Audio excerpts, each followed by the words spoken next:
Bismillahirrahmanirrahim. Assalamualaikum warahmatullahi wabarakatuh.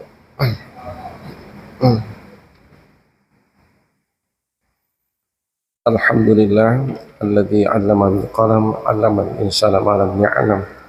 Wassalatu wassalamu ala asyrafil anam sayyidina Muhammadin sallallahu alaihi wasallam wa ala alihi wa sahabatihi wa atba'ihi al-kiram ba'd. Subhanaka la ilma lana illa ma 'allamtana innaka antal alimul hakim. Allahumma 'allimna 'ilma ma yanfa'una wa anfa'na bima 'allamtana wa zidna 'ilman nafi'an wa 'amalan salihan wa rizqan thayyiban. Allahumma inna na'udzubika min 'ilmin la yanfa' wa min qalbin la yakhsha wa min nafsin la tashba' wa min du'a'in la yusma' wa min ha'ula'il arba'. Allahumma ja'alna minal ladzina yastami'una al-qawla fayattabi'una ahsana. Allahumma nawwir qulubana jami'an bi nuril ilmi wa bi nuril hikmah wa bi nuril hidayah kama nawwarta as-samawati wal ardi wa bi syamsik. Wa sallallahu wa sallim ala sayyidina wa maulana wa uswatina wa qudwatina Muhammad wa ala alihi wa sahbihi wa barik wa sallim tasliman katsira walhamdulillahi rabbil alamin. Amin. Sekarang kita melihat lanjutan bacaan kita yang masih terkait dengan al-ibr wal izat, ya, pelajaran-pelajaran dan nasihat-nasihat di balik tahapan peristiwa yang terjadi yang dialami oleh Rasulullah SAW di dalam memulai perjuangan dakwah setelah beliau dilantik menjadi Rasul, yang ditandai dengan turunnya wahyu yang pertama tanggal 17 Ramadan di salah satu bukit yang terletak di kota Mekah. Bukit itu lumrah dikenal dengan Jabal Nur. Kendati pun ada keterangan yang menyebutkan bahwa Jabal Nur itu nama yang muncul kemudian setelah turunnya Al-Quran di tempat itu.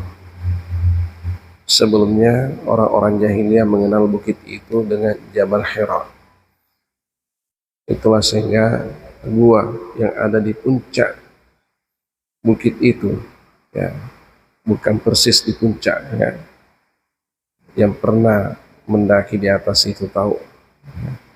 Kalau yang persis di puncak itu adalah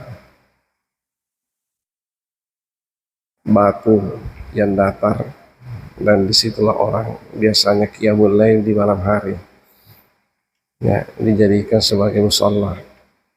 Turun sedikit, ya, belok, kemudian masuk di mulut gua.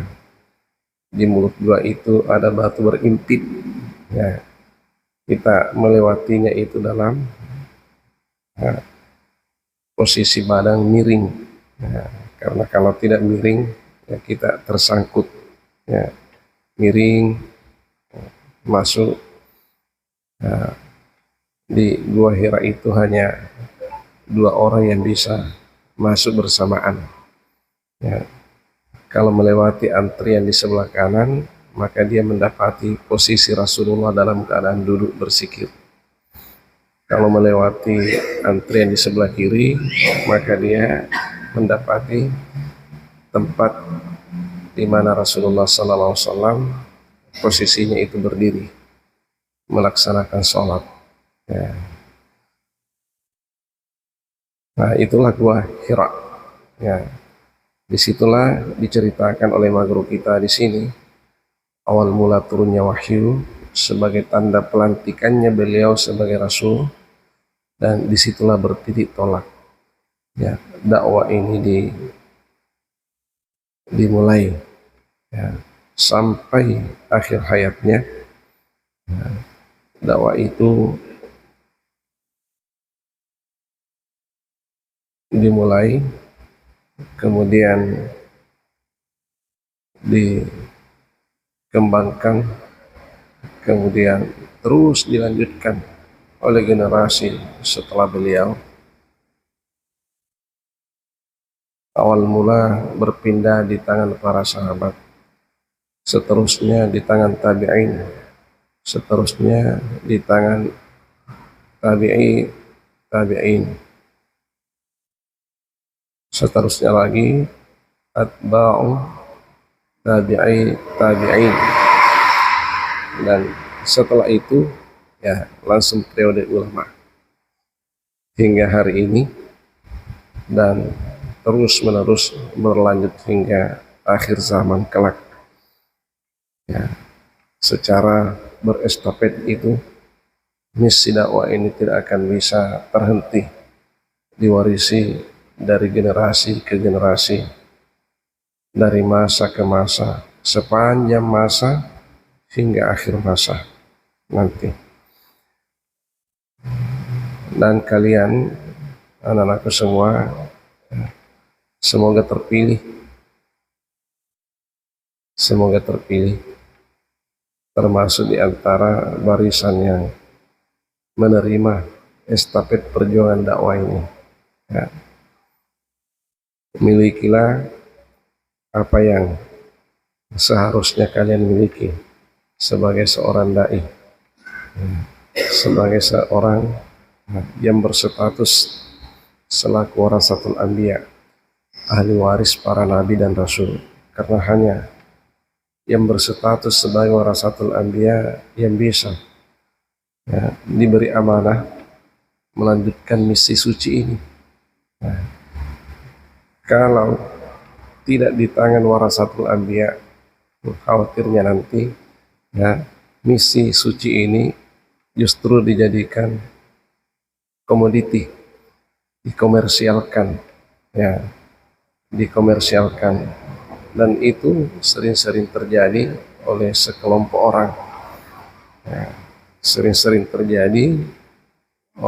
sekelompok orang, tentu kita tidak mengharapkan hal yang serupa terjadi untuk kalian. Itulah sehingga maguru kita di sini, Syekh Ramadan Al-Buti, ada menganalisa hal-hal yang terjadi pada diri Nabi untuk dijadikan pelajaran atau ibrah sekaligus nasihat-nasihat yang sangat berharga untuk dipetik,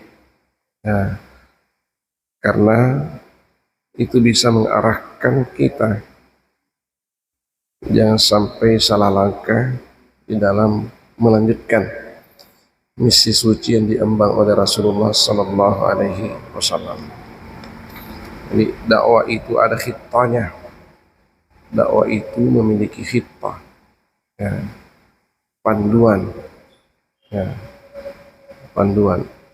seperti kalian menulis risalah, ada khuttatur risalah atau khittatur risalah, ada draftnya, itulah nanti yang menjadi panduan untuk melanjutkan tulisannya. Karena kalau tidak ada khittahnya, nanti tidak jelas arahnya.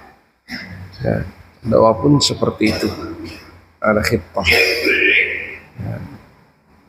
yang harus dipahami supaya tidak salah langkah dan tidak salah arah melanjutkan misi suci ini. Sudah banyak nasihat-nasihat sebelumnya disampaikan oleh maguru kita di sini. Yang terakhir kita bahas 2 pekan yang lalu itu adalah Rasulullah Sallallahu Alaihi Wasallam setelah menerima wahyu pertama, beliau kembali ke rumahnya menemui istrinya dengan perasaan yang sangat terkejut oleh karena rupa-rupanya peristiwa itu tidak dipersiapkan sebelumnya. Memang Rasul terbiasa melakukan tahannus, beliau beruzlah dari lingkungannya ke tempat itu, Namun peristiwa yang dahsyat itu tidak dibayangkan terjadi pada malam itu dan sedahsyat itu. Ya, lagi-lagi peristiwa itu adalah yang pertama kalinya, sehingga dengan segala sikap terkejut Rasulullah menjalani hal yang sangat spektakuler itu, lalu berimbas pada perasaan beliau yang tidak tidak menentu antara ya,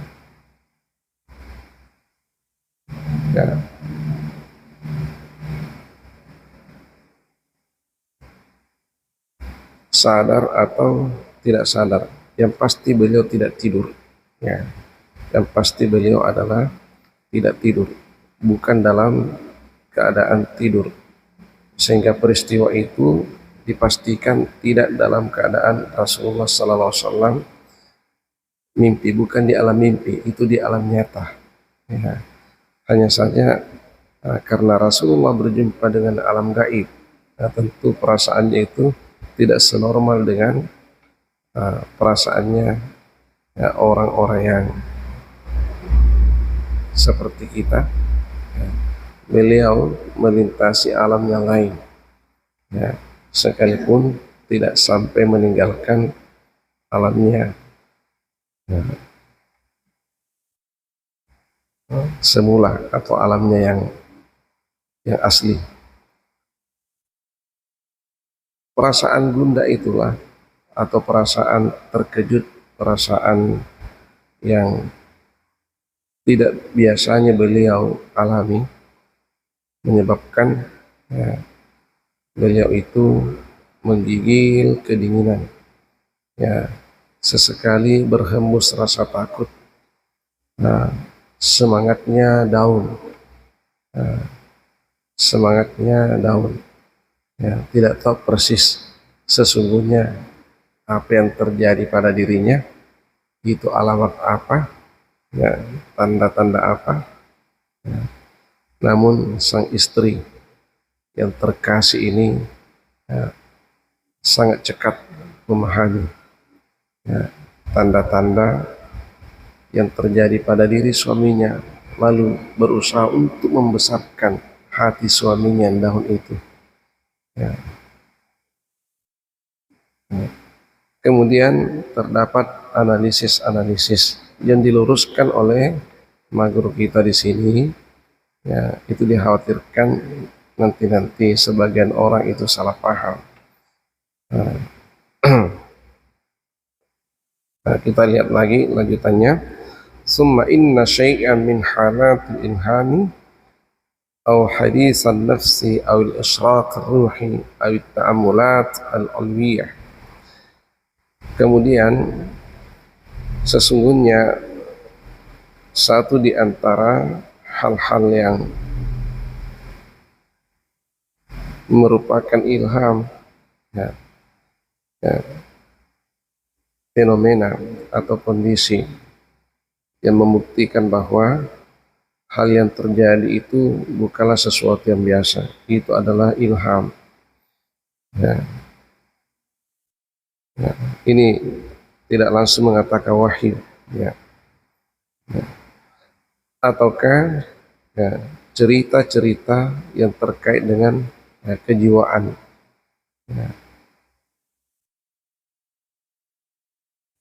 atau kemunculan spiritual,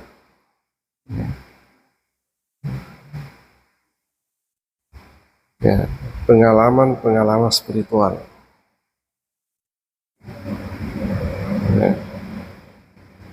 ataukah renungan suci yang tinggi,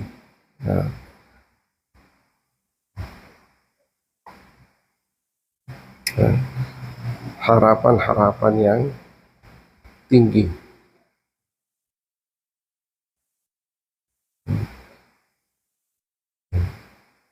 La yastad'i al-khawfu war-ra'bu wa imtika'ul laun. yang tidak disebabkan oleh rasa takut, ya, yang tidak disebabkan oleh rasa takut, ataukah perasaan intimidasi, ataukah perasaan, ya, ya, berubahnya warna. Ya, ini warna yang berubah, ini raut wajahnya Rasulullah Sallallahu Alaihi Wasallam ketika itu berubah, kelihatan rasa panik muncul di wajahnya. Jadi guru kita di sini meluruskan, bukan karena itu semua sebabnya. Kalaupun hal-hal yang demikian itu terjadi, ya, maka harus diyakini bukan itu pemicunya sehingga Rasulullah Sallallahu Alaihi Wasallam gundah, sehingga Rasulullah Sallallahu Alaihi Wasallam terkejut. Ya, ya. Itu hal yang sifatnya alami, ya, itu hal yang sifatnya tabi'i, ya. Tapi harus dipahami kalau semua itu bukan penyebab, ya. Walaysa sammata ayu injamin baina at-tadarruji fit tafkiri wat ta'ammuli min nahiyatin. Dan di sana juga bukanlah sesuatu upaya untuk, ya,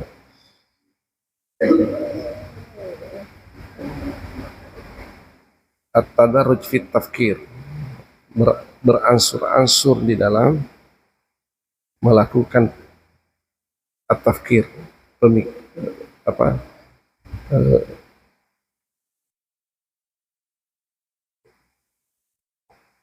pemikiran, ekspansi pemikiran. Jadi itu bukan proses, bukan merupakan suatu proses pengembaraan ilmiah seperti yang dilakukan oleh sebagian orang. Ini biasanya terjadi pada filosof, ya, filosof. Ya, perlu kita tahu bahwa filosof itu, ya, betul mengembara untuk mencari kebenaran.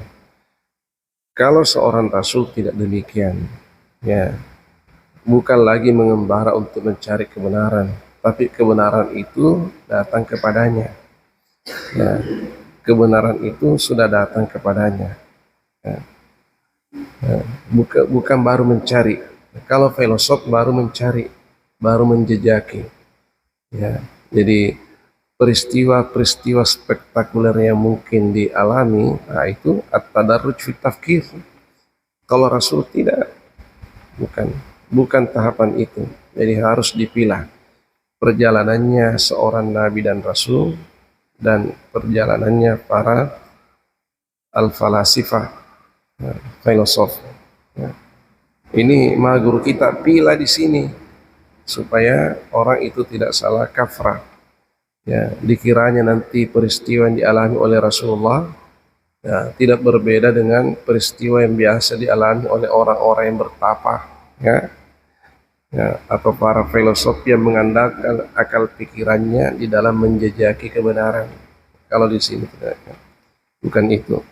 Wat ta'ammuli min nahiyatin, ataukah proses tadarruj, ya, di dalam merenung atau memikirkan dari suatu sisi, ya. Wa mufaja'a al-khawfi wa ar-ra'bi min nahiyatin ukhra. Dan di sana juga, ya, maksudnya di dalam peristiwa itu bukan hal yang tiba-tiba, ya, rasa takut itu muncul, rasa intimidasi dan sejenisnya, ya, dari suatu sisi, ya. Jadi hal yang demikian boleh saja terjadi, ya, pada selain Nabi dan Rasul ketika, ya, menjalani proses ritual, proses spiritual untuk mencari ketenangan batin atau untuk mencari kebenaran, ya. Namun, ya, yang terjadi pada Rasulullah tidak seperti yang terjadi pada selain Rasul. Ini diluruskan ini.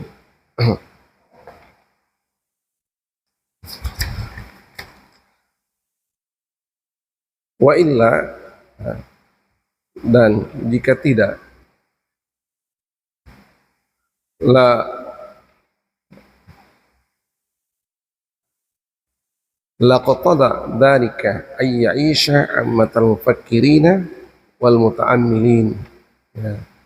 Jika tidak seperti itu, maka pasti hal itu menghendaki, ya, menghidupkan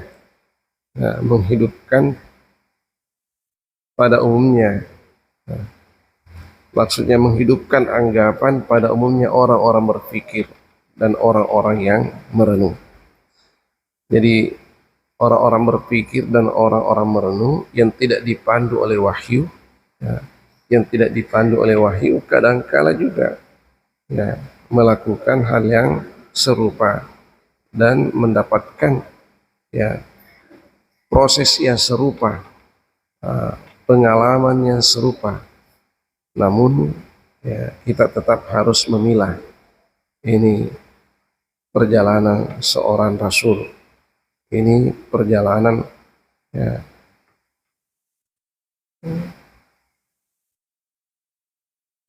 seorang hamba yang bukan Rasul tapi juga, ya, mengalami proses spiritual untuk, ya, mendapatkan, ya, ketenangan batin, ataukah ingin mendapatkan kebenaran, ya, menjajaki kebenaran.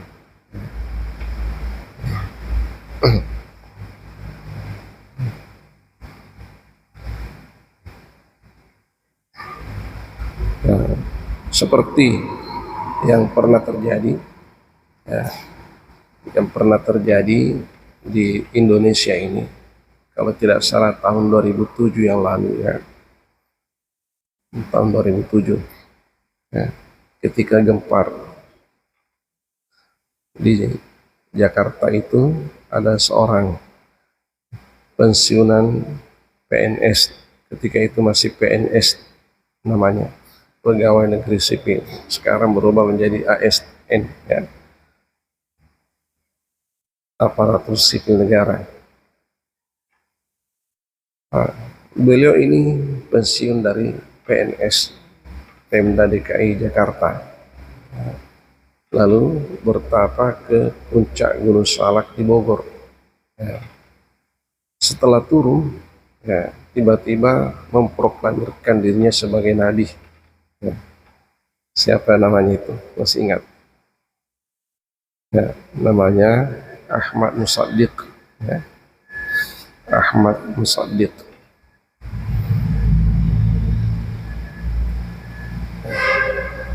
Ini memproklamirkan dirinya sebagai nabi. Wah, gempar dulu itu. Gempar. Ada nabi baru. Melihat, ya, proses spiritual yang dia alami, mirip-mirip dengan yang dialami oleh Rasulullah. Ya. Kalau Rasulullah proses spiritualnya itu di Gua Hira, kalau di sini di puncak Gunung Salak, ya, juga bertahanus di sana, ya, sampai-sampai mengaku juga turun wahyu kepadanya. Ya. Setelah itu, karena merasa wahyu sudah turun kepadanya, maka harus didakwakan, karena seorang nabi, seorang rasul itu harus menyampaikan, harus tabligh, ya, menyampaikan utluma uhiya ilaika min rabbik balik ma unzila ilaika min rabbik. Ya. Harus tabligh, menyampaikan apa yang diturunkan oleh Tuhannya kepadanya. Ya.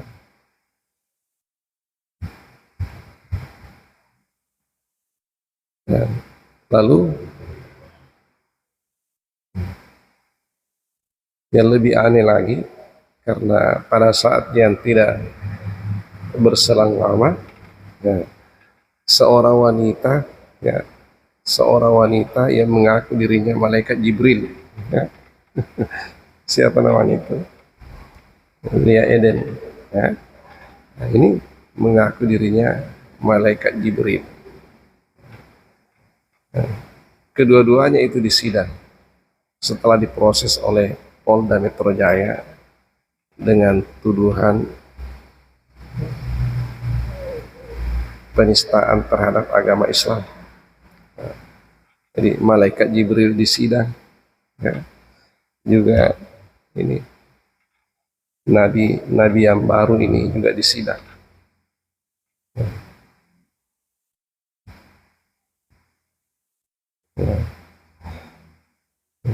Ketika tim penyidik itu bertanya, karena kedua-duanya sudah dipenjara, ya, kedua-duanya sudah dipenjara, ya, ditanyalah, dia mengaku dirinya nabi ini, ya. Wahai Ahmad Musaddiq, engkau adalah seorang nabi, betul, ya.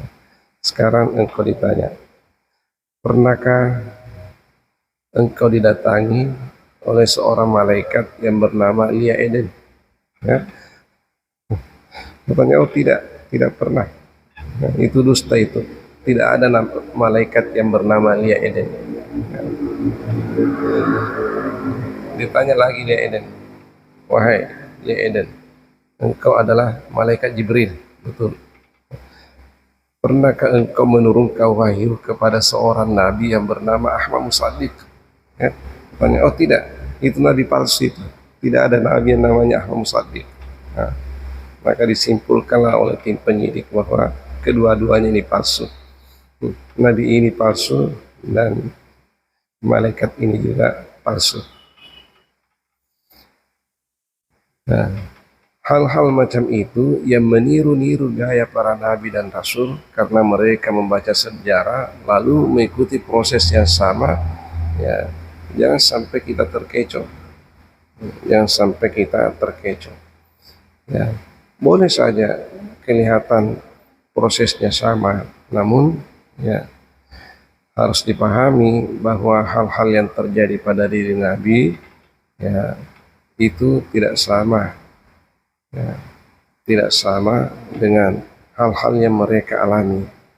Ya, wahyu itu sebuah kebenaran yang datang kepada seorang nabi dan rasul, ya, yang membuktikan kenabiannya. Kebenarannya tidak lagi dipertanyakan, la raiba fi. Sementara, ya, sementara para filosof ataukah para pengembara ilmu dan, ya,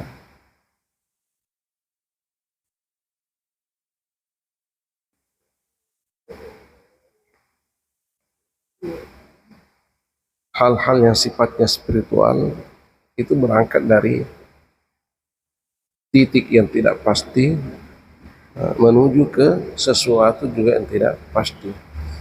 Dalam arti ilmu yang dia dapatkan nanti itu masih ihtimal, ya, ataukah panduan ilmu kebatinan yang dia dapatkan nanti itu masih ihtimal, ya, benar atau tidak, ya, sesuai harapan atau tidak. Kalaupun sesuai harapan maka sifatnya itu semu, ya, bukan kebenaran mutlak, ya.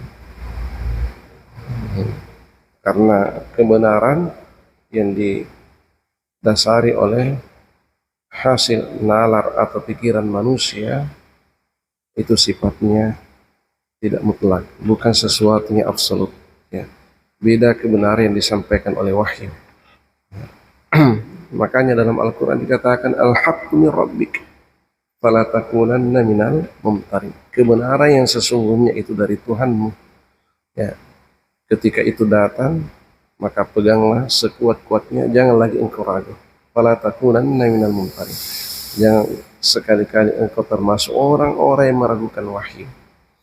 Nah, beda kebenaran yang didapatkan oleh pikiran manusia, ya boleh kita ragu, makanya harus diuji terus, ya harus diuji terus kebenarannya, karena kita yakin kebenarannya itu tidak mutlak, kebenarannya itu semu.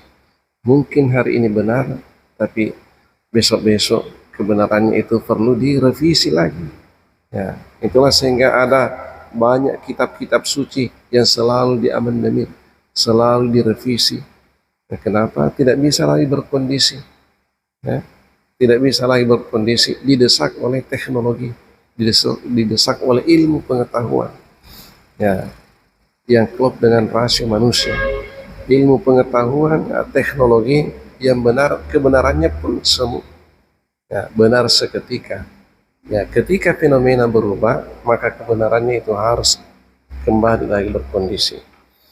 Ya. Nah, ini Al-Quran. Sejak kapan Al-Quran itu ada amandemen? Betul ada cerita nasikh mansuh dulu pada masa Nabi, tapi hanya sebatas pada masa Nabi. Tidak lagi terjadi setelah Nabi ini berangkat meninggalkan kita, ya, karena ajaran Islam ini sudah dianggap paripurna sebelum Rasulullah menyelesaikan masa baktinya, ya, di dalam mendakwakan ajaran ini. Nanti kita akan lihat lagi seperti apa penjelasan maghrib kita, ya. Wa anta khabirun annal khawfa warra'ba waradifanil ismi wa tagayyuril launi. Apa maksudnya rasa takut, rasa intimidasi atau rasa teror, kemudian raut wajahnya Rasul yang berubah, ya, menggigil kedinginan, perasaan-perasaan seperti itu maknanya apa sesungguhnya, ya, ya. Rasulullah SAW, ya, mengalami itu semua, tentu tidak hampa dari makna. Ada makna yang harus dipahami, ya, jangan disalahpahami, ya. Insya Allah penjelasan guru kita nanti akan dilihat pada paragraf-paragraf berikutnya. Wallahu a'lam bishawab.